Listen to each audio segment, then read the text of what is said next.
Okay, yes, let's do that. Who can tell me what the question was online that you had to answer for your story? What is it? What is the moral of the story? Okay, yes. So we're going to talk about the moral of the story, A Nun's Priest's Tale about Chanticleer. Who wants to give me their idea of what it was? Yes, Holly. To not trust a smooth talker. Okay, not trust a smooth talker, especially who's using flattery. Yeah. My best friend is still a very famous performer, and I think I told you her saying that her grandmother used to tell her. One time I was at a performance with her and she wasn't feeling well, so after the performance I was trying to get her to the car and people were reaching out like they wanted to touch her. You know, it was really crazy. So when we got in the car I said, Susie, those people really loved you. And she said, my grandmother taught me a little flattery's okay as long as you don't inhale it. What does that mean? As long as you don't use it. Yeah, don't let it go to your head. And she used to say to me, people can love you today and hate you tomorrow. So she never got, even though she's famous in her own world, she's never let it make her be arrogant or proud. She just knows she just does her job and that's that. And so flattery, did anybody else get a different moral to the story? A different moral, yes. That not everyone that supports you is actually for you. Okay, so the fox, which acted really supportive, wasn't really supportive. Okay, anything else? Yes. Oh, this is just kind of like a side one, kind of how dreams can sometimes have more meaning. Yes. Yeah, it brings up the whole issue for you of dreams. What do you think? Do they have meaning? Do they not? We discussed that a little. Another moral could be, in a way, from the fox, and that is not to talk too much. You know, just keep your head on. In other words, engage brain before you open your mouth. If the fox had thought, he would have realized, oh, I can't say that because as soon as I open my mouth, I'm going to let this rooster go. But he just blabbed. So I felt like one of the morals could be engage brain before you open mouth. A problem that I've had many times in my life and been very embarrassed over. Have any of you ever caught yourself saying something before you've really thought it through? Yes. And it's not so great. And the bad part about it is you can't get words back. Okay, I'm looking forward to reading all of your papers on what the moral of the story is. Also, another one that could be is the one that says, where the rooster says, and first on me if I were such a dunce and let you fool me oftener than once. One of the morals might be, don't trust someone who's already shown their colors. Don't trust them again. You can be polite, you can be nice, but it's saying be careful. And for those who blink when they should look, God blot them from his everlasting book. This is what the rooster said about closing his eyes and singing. Yes, John? There could be another one for the fox, and that could be finish off your work fully. Yeah. Before you start thinking of the benefits. Yeah, and start bragging. Finish the job. Yeah, okay, that's good. All right, now we're going to look at a new story, and this one is involved with the Black Death. At least the story comes out of the fact that the Black Death happened during Chaucer's lifetime. 1347 is when the Black Death went through Europe. He was just a little boy. But we know, do you remember some of the details of the Black Death from your world history class that I taught you? Who remembers something? Yes. Didn't it kill like a third of the population? Yes. Something like that. That's right. A third to a half scattered. It was transported by rats. Okay, the strongest belief is that it was carried by rats, and what was that other word you said? And fleas. Fleas. The fleas actually were the ones that transmitted it to the people. What else do you remember about the Black Death? It's believed to have come from Asia. Yes, on the steppe. That's true. What else? What about the symptoms? Does anybody remember the symptoms? Yes, Patrick. Big dark boils. Okay, were you going to say that? Yeah. Same thing. All right. What else about the symptoms? Anybody remember? Yeah. Oh, you could get it one morning and die that afternoon. Right. There was the two varieties, but the pneumonic one would kill you in about 24 hours. What did they say about everything about the person? Their sweat, their spit, everything black. Oh, black. And smelled horrible. Smelled horrible. So you're tending someone you really love, and they smell really bad. If they cough up blood. And what happened when most people saw one with the plague? They got the plague. But what was their first reaction? Stay away from them. Okay, they'd run. And one of the historians of that day said fathers ran from their children and children ran from their parents. Does anyone remember who the exception was? One of the exceptions that I taught you. Yes. Some nuns. Yes, some nuns in Paris, and they would minister to the dying, and they would get it and die themselves, but they kept, people who were inspired by their example of generosity would refill the ranks and take care of the nuns that were dying as well. And they just kept doing this service of not having people die alone and in pain, which was pretty incredible. Okay, the partner's prologue starts when someone on the pilgrimage tells a story that is sort of just depressing, is what I think it was. And the knight objected. He didn't like that. And they started to get into this little tiff, and finally the host says he notices the nun's priest, and he said, "You tell us the story." I'm sorry. He notices the partner, and he says, "You tell us the story." No, that was what happened with the nun's priest tale. But now we're on the partner's tale. So here we have a story that's inspired by the Black Death, and I'm going to start reading it to you. You're going to finish it. This one is very understandable, and it's short. So look at your book, and can someone share with James? I don't think he has a book yet. And I'll read what it means, and you read what it says, so that later you'll know. Now, first of all, I want to read the partner's brag that he does at first. He says, "My lords, in churches where I preach, I use a haughty kind of speech and ring it out as loudly as a bell and with all my heart. I have a text that I use. It's always the same, and I've always used it since I learned the game. Old as the hills and fresher than grass." And his text is put down here in Latin, but what it means is, greed is the root of all evil. Greed is the root of all evil. Radix malorum est cupidatus. So, this is what he uses. Now he's bragging about this. He says, "I take on an authoritative tone of speech, and I preach this to people. Then, priest-like in my pulpit with a frown, I stand and win the yokels." What are yokels? It's like a Unsophisticated people. Yeah, it's common people. People that don't have a lot of education. That word was still used in Ohio in the countryside when I was a child. You would call somebody who hadn't had an education, maybe just grew up on the farm, you'd call them a local yokel. And so that word is still used. But he said, listen to what he says, "And when the yokels sit down, I preach and I tell 100 lying mockeries or more." He's admitting this, okay? "I take great pains and I stretch out my neck to east and west, and I peck just like a pigeon in a barn. My hands and tongue together spin the yarn, and all my antics are a joy to see." He's talking about how great he is at deceiving people. "The curse of avarice," he talks about, "is all my sermon, for it frees the pelf." Pelf is ill-gotten money. "Out come the pence, especially for myself." So he says by preaching to them about not being greedy, he's pulling out their money. And that's what he's bragging about. "Out comes the pence, the money, especially for me, for my exclusive purpose is to win, and not at all to castigate their sin." He says, "My purpose is not really to punish them, just to get their money. I just want their money." So now, if this guy's telling all this, so bragging about it, once dead, what matter how their souls may fare? They can go blackberrying for all I care. oh, Really nice guy, just the kind of pastor you'd like to have in your church, right?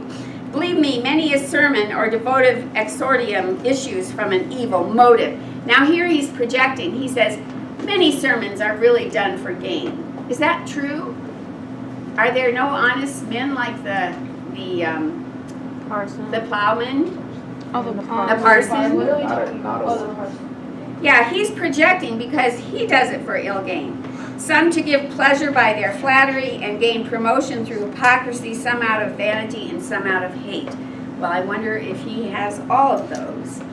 And then he goes on and he brags some more, and he's just nauseating here. You got to read the rest of his brag. I spit my venom forth while I profess holy and true, or seeming holiness.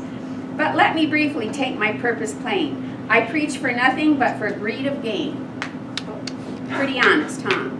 And use the same old text as bold as brass, the one that he mentioned before, greed is the root of all evil, and thus I preach against the very vice I make my living out of, avarice. And yet, however guilty of that sin, myself with others, I have power to win them from it. I can bring them to repent, but that's not my intent. I want their money. Well, I give examples thick and fast from bygone times, old stories from the past. A yokel mind loves stories of old. He's really putting down on the common people. So he goes on and he brags some more, and then he says at the end of page 143, would you like to hear a tale? And you really should read all of his brag there. But he's going to tell a tale now. Now that I've drunk a draught of corn-ripe ale, by God it stands to reason I can strike on some good story that you will like. For though I am a wholly vicious man, don't think I can't tell moral tales. Lean in, listen. Here's one I often preach when out for winning money. Okay, so nice guy, right? Nice guy with his greasy blonde hair and his friend, the summoner. Okay, here's his tale. It's a tale of 3 guys who long before morning were sitting in a bar drinking. Kind of early in the day to be drinking. And as they sat, they heard a bell clang before a coffin that was going to its grave. And one of them called the little tavern boy and said, go find out quickly, who is that died? Who's going by? And sir, the boy said, I don't need to go. I know. 2 hours before you came here, I was told.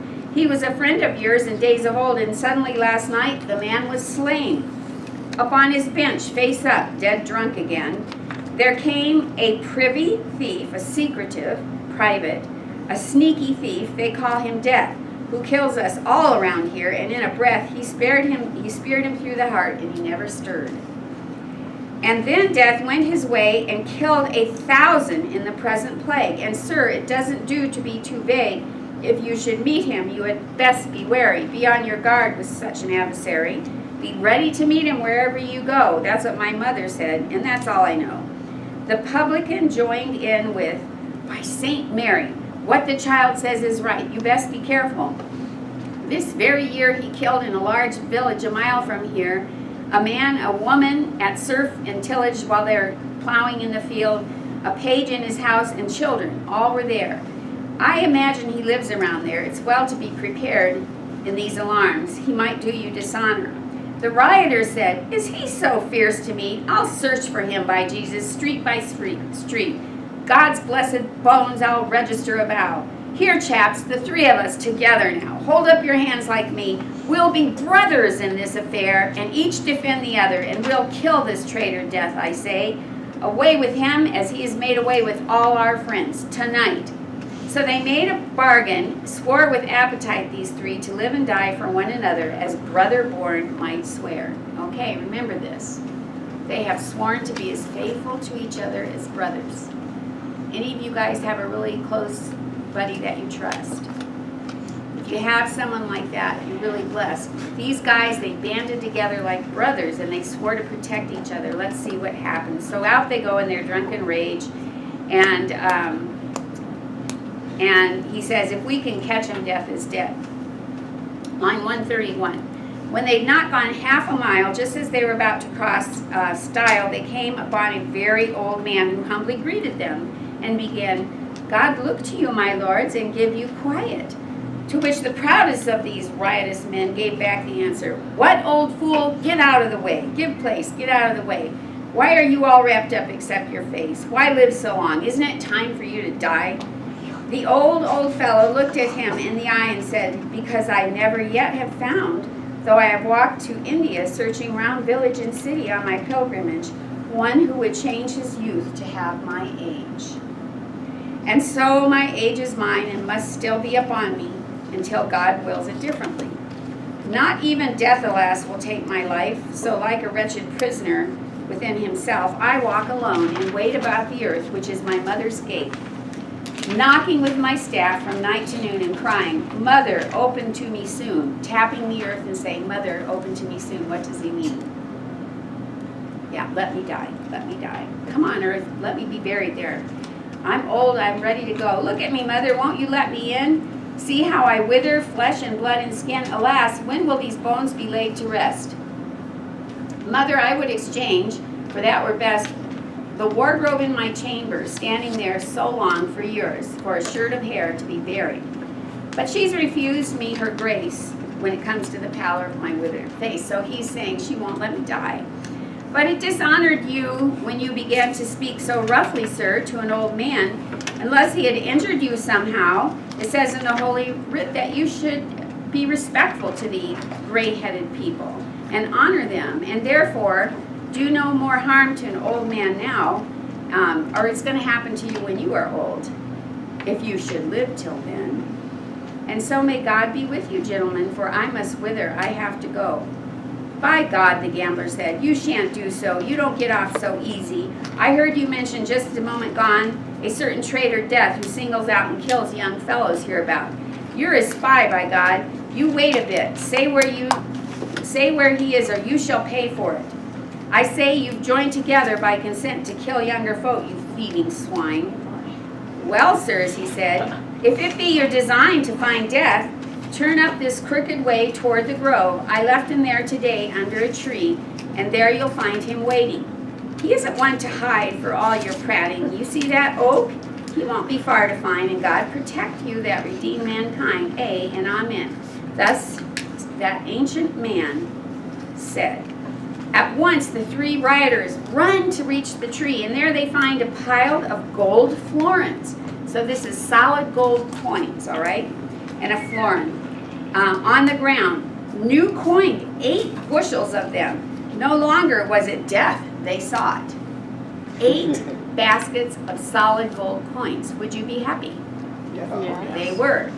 For they were all so thrilled. Florins were beautiful and bright, and they sat down to the precious pile. The wickedest spoke first after a while. Brothers, he said, listen to what I say.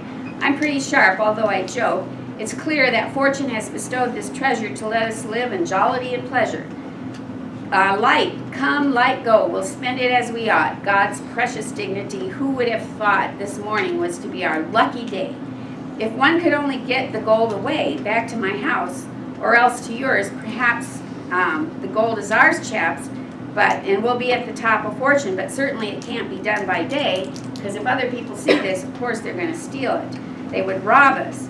So our property would make us hang. No, we better bring the treasure back by night in some prudent way and keep it out of sight. And so as a solution, I propose we draw for lots to see the way it goes. The one who draws the longest, lucky man, shall run to town as quick as he can and fetch us bread and wine, but keep things dark, while 2 remain in hiding here to mark and protect our treasure. If there's no delay, when night comes down, we'll carry it away, the 3 of us, wherever we have planned to carry it. He gathered the lots and hid them in his hand, bidding them draw for where the luck should fall. It fell upon the youngest of them all, and off he ran to town. As soon as he had gone, the first sat down and began a parley or a talking with the other. You know that you can trust me as a brother. Now let me tell you where your profit lies. You know our friend has gone to get supplies, and here's a lot of gold that is to be divided equally amongst 3. Nevertheless, wouldn't it be more if we just shared it amongst 2? Wouldn't you take that as a friendly act on my part? But how, the other man said. He knows about the gold.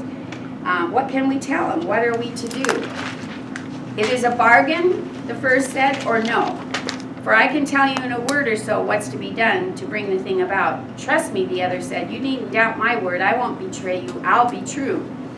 Well, said his friend, you see that we 2 are twice as powerful as one. Now when he comes back, we'll wrestle like we're just having fun, and then we'll put a dagger in his back.